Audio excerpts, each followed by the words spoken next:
paz de Cristo Jesus sobre a tua vida, meu santo, minha santa, meu querido, servo do Altíssimo. É um prazer estar com você, mais essa oportunidade. Você que está ao vivo e você que vai nos assistir depois. Hoje eu quero trazer uma dica para você como pregar. Você que é pregador, você que deseja ser pregador, você que é seminarista, tem sido meu aluno em muitos lugares. Como pregar em um texto bíblico histórico? Como pregar numa passagem bíblica histórica?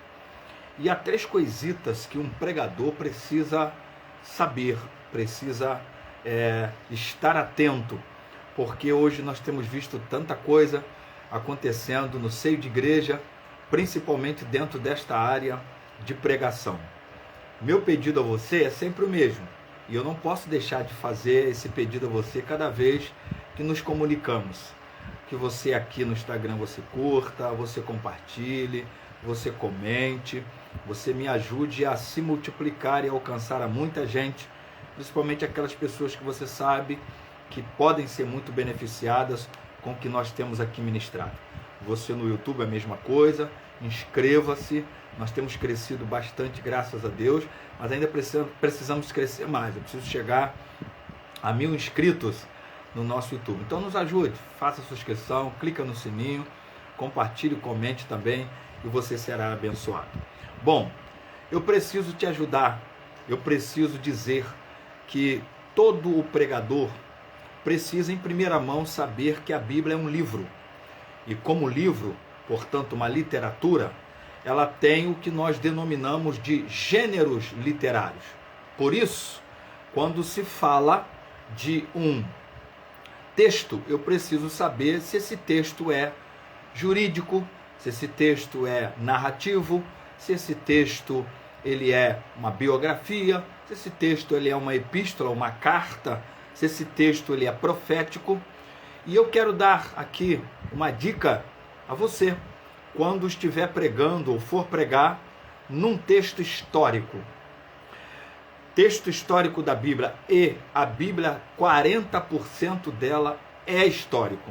Então, provavelmente, quem prega, quem já pregou, vai sempre esbarrar em algum texto histórico. O Antigo Testamento, então, é o que mais tem de texto histórico. Qual a primeira coisa que um pregador precisa identificar num texto histórico? É o narrador. Porque se trata de história ou narrativa, quem é que está narrando? E isso é muito importante, porque o narrador, ele está narrando uma história a partir do seu ponto de vista. O narrador está narrando a história na sua ótica. O narrador está narrando a história do seu modo de ver. Deixa eu dar 2 exemplos.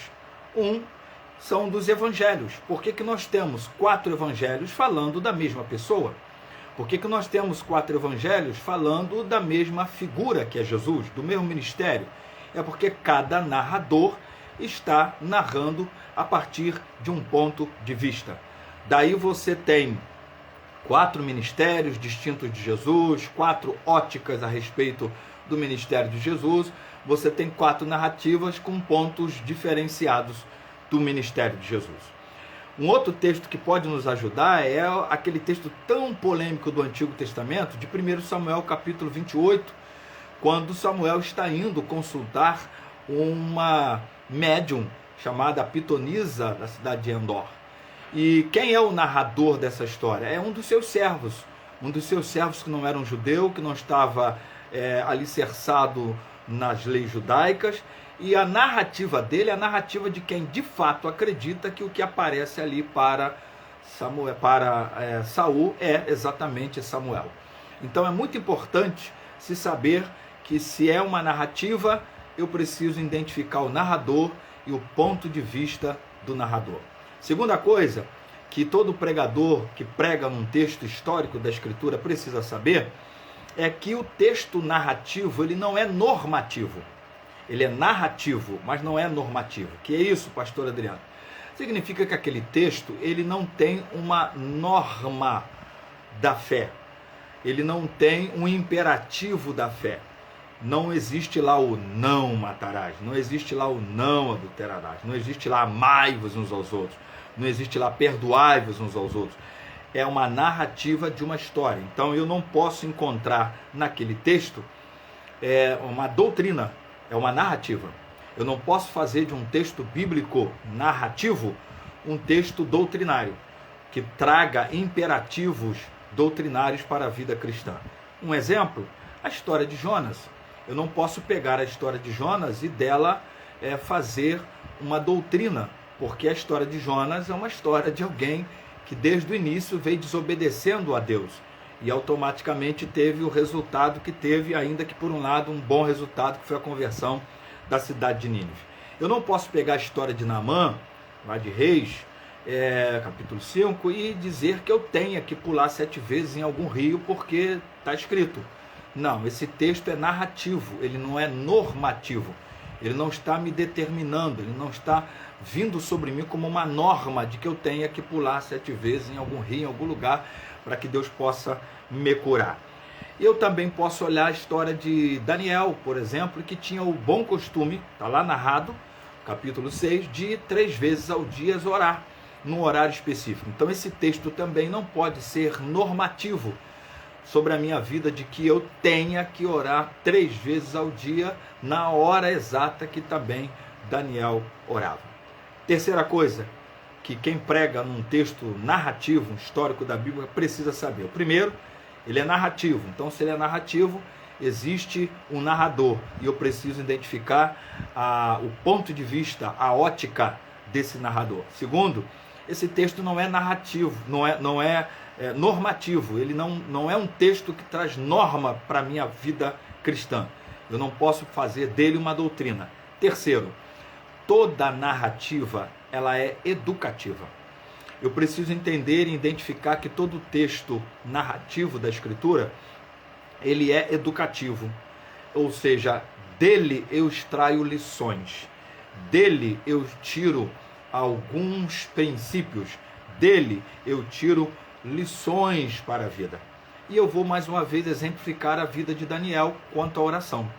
Eu preciso entender que o texto, quando diz que Daniel orava por 3 vezes ao dia no horário X, Y e Z, eu não tenha que orar todos os dias esses mesmos horários, como uma norma, literalmente, para a minha vida.